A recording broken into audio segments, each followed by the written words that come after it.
Halo, sekali lagi di Starcom Indonesia, dan mohon maaf kali ini agak sedikit berbeda ya, karena aku sekarang tag-nya berada di toko utama, tepatnya di Jalan Raja Wali, dan di hall-nya, nggak di studio kayak kemarin-kemarin. Jadi kalau agak noise, mohon maaf. Nah, oke, kali ini Mimin bakalan rakit nih PC yang di depan nih seharga Vespa Matic. Tau lah Vespa Matic itu harganya seberapa ya kan. Nah, mau spill sedikit garis besarnya. Prosesornya kita pakai AMD Ryzen 7 5800X3D yang baru luncur tahun 2022 awal kemarin, dan sekarang Mimin sudah mau ngerakitnya ya kan. Ngiler nggak? Pastinya ngiler sih. Dan untuk pendukungnya sama-sama dari brand AMD, kita pakai AMD Radeon RX 6950 XT. Harganya adalah ya mungkin satu motor beat bisa sih ini. Serius. Nah, next terus kita pakai motherboardnya MSI B550MA Pro. Untuk PSU-nya kita pakai MSI juga 850 watt dari MSI A850GF full modular 80 plus gold. Nah, untuk memorinya kita pakai Apacer Knox RGB DDR4 16GB 3200 MHz. Dan untuk storage-nya kita pakai Apacer juga dari M2 2280 480GB. Nah, ini Mimin nanti bakalan tes beberapa game AAA yang berat dan juga 3D benchmark-nya. Kira-kira dapat berapa ya? Coba komen di bawah dulu sebelum lanjut nonton video. Oke, nggak usah lama-lama, kita langsung rakit aja PC ini. Oke, di depan Mimin sekarang udah ada beberapa perintilan motherboard, RAM, PSU, dan ini ada apa? Storage SSD. Nah, ini monsternya nih. Adalah PSU adalah prosesornya. Kita buka terlebih dahulu. Ini penampilannya. Oke, nggak usah lama-lama, langsung saja kita rakit dahulu. Kita buka prosesornya. Dia ini Ryzen 7 5800X3D yang udah support 3D cache, dan itu baru diperkenalkan oleh AMD itu tahun 2022 awal kemarin. Nah, apa sih itu 3D cache-nya? 3D cache itu adalah AMD itu jangan sampai salah pasang ya, karena pinnya ada di prosesor. Jadi kalau dia salah pasang nih pin yang di prosesor nih, bakalan putus dan menggantinya sangat Oke, kalau udah di lock sini, oke, lanjut ke 3D cache-nya, yaitu adalah fitur yang dimana L3 cache-nya itu bisa ditumpuk sampai beberapa kali. Kalau nggak salah itu ditumpuk sama AMD 2 kali. Jadi prosesor ini prosesor ini itu L3 cache-nya sampai 96 MB. Di atasnya Ryzen 9 5900X dan juga Ryzen 7 5800X pendahulunya dia. Maka dia kalau untuk game-game AAA itu renderingnya semakin lebih kenceng. Bahkan diklaim dia bisa mengalahkan Ryzen 9 5900X dengan selisih FPS mencapai 30-an. Gila emang. Ryzen 7 mengalahkan Ryzen 9. Emang udah gila sih. Oke, lanjut. Tadi prosesor udah, kita pasang RAM-nya dulu ya. RAM-nya atau SSD dulu ya? SSD aja lah, lebih enak. Nah, buat teman-teman yang belum tahu gimana cara pasang SSD M.2, itu memang agak tricky sih. Caranya itu adalah kalian harus masukin dulu dari atas kayak gini, miring. Nah, ini bukan rusak SSD-nya, tapi memang begitu. Kalau udah kayak gini, ditekan. Bang, kok ditekan? Ntar ini dong bengkok dong? Enggak bengkok. Emang harus emang kayak gini dia cara masangnya. Oke, sudah. Next kita ke RAM-nya. Kita pakai Apacer 16GB 8GB kali 2 3200 MHz.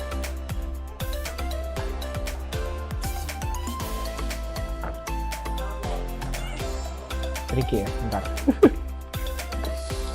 Nah, ini lebih aman.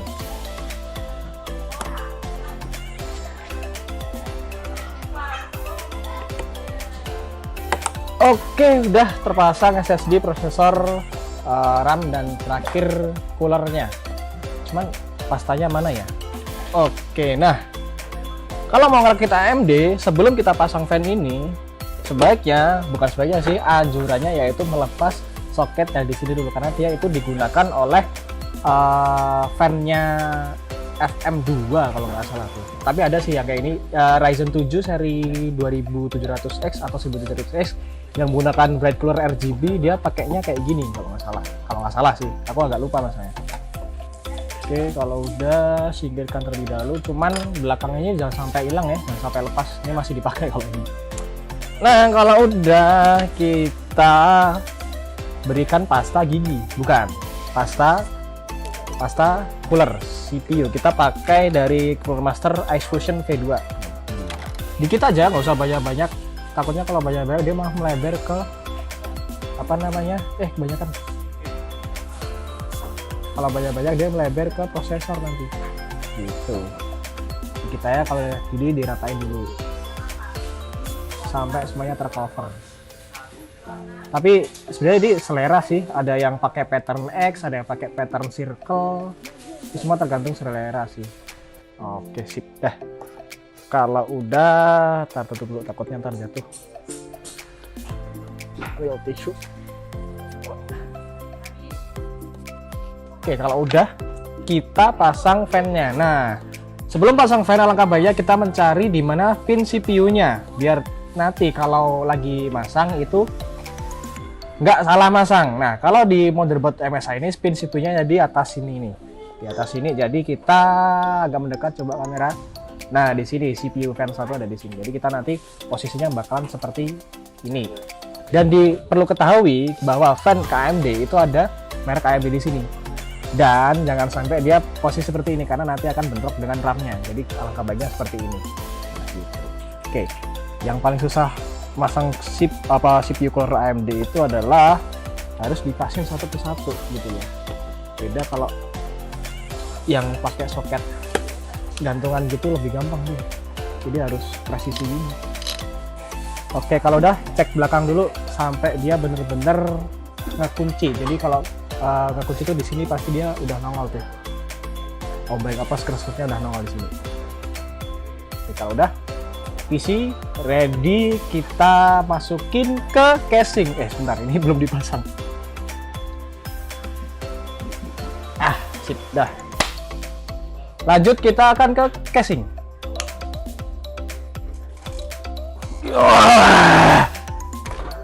Nih casingnya. Bingung nggak? Pasti bingung. Kenapa casingnya kayak gini? Ya, biar konsepnya tuh di luar aja sih. Oke, langsung aja kita pasang ini motherboard ke casingnya. Ntar harus berdiri. Oke, dah.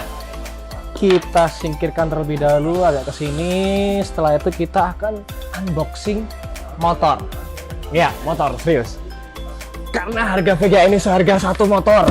Nah, dari sini kita akan membuka VGA monster dari AMD, yaitu adalah AMD Radeon 6 RX 6950 XT PCIe Gen 4.0 dengan VRAM-nya adalah 16 GB.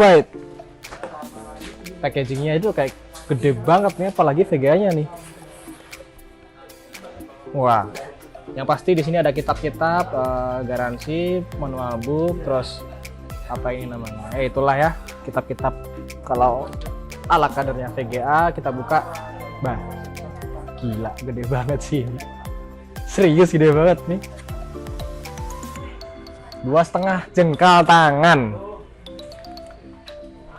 Ini harus pelan-pelan nih, kalau jatuh masalahnya nggak lucu dia. Dan selain gila, tar.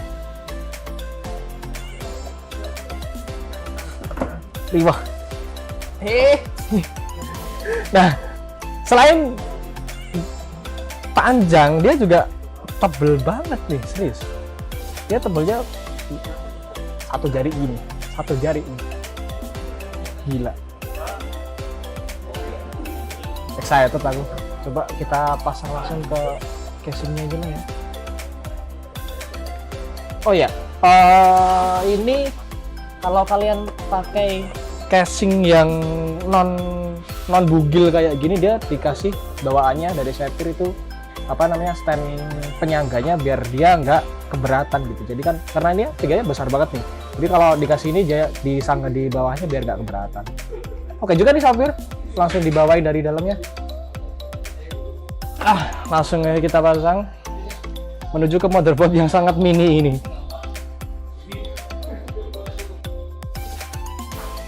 Berhubung tadi ada sedikit kendala di bagian Vega yang monster ini, jadi kita sedikit modif terlebih dahulu casingnya dan kita rubah. Soalnya tadi kita pakai stok, terus aku pikir-pikir ini itu Ryzen 7 5800X3D yang notabene dia itu adalah prosesor gaher untuk gaming dan juga rendering, karena L3 cache-nya mencapai 96 MB. Jadi aku ganti pakai SF Power-nya kayak gini nih. Ya agak bingung ya, mobonya MATX, kasih SF Power, Vega segitiga ban kayak gini, tapi nggak apa lah ya. Oke, berhubung agak sulit, jadi kita pindah ke PSU terlebih dahulu. Kita pasang kabel-kabel PSU yang mau dipakai. Oke, yang kita butuhkan adalah yang pasti utama adalah 24 pin dari motherboard, terus ini kabel PCIe VGA. Fun fact, kalau kita pakai PSU yang modular seperti ini, itu lebih gampang karena untuk kabel manajemennya itu lebih rapi gitu loh. Soalnya kalau kabel yang non modular itu kalau nggak dipakai bakalan kita simpen di casing, di dalam casing ini PC, jadi kelihatannya kotor banget gitu. Ini gimana sih? Nah, berbeda kalau sama PSU modular, jadi kabel-kabel yang penting aja yang kita pakai. Nah, oke, udah kita pasang 24 pinnya ke sini. Udah kurang lebih seperti ini. Ini kabel nggak apa-apa lah ya, pasang kabel VGA. Nah, si RX 6950 XT ini dia pakai power pin 8x2 plus 6 ini. Jadi butuh konsumsi daya yang sangat banyak ini. Kita pasang. And the time has come. Si monster. Ini diganjel nggak? Bawah sini. Kalau nggak diganjel, si VGA monster ini bakalan ngegantung guys. Jadi misalnya waktu awal kita pasang, dia ini goyang-goyang gitu, takutnya jatuh mengganti seharga motor.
Nah, oke, kemarin karena terlalu malam di kantor jadi mungkin Mimin pulang dulu dan sempat ada beberapa trouble sih, terutama di bagian HSF-nya karena itu kita pakai HSF stok bawaan. Jadi setelah dipikir-pikir mungkin ketika kita tes benchmark ataupun tes game triple A ratakan dan itu bakalan suhunya naik drastis, maka dari itu kita ganti pakai HSF Power.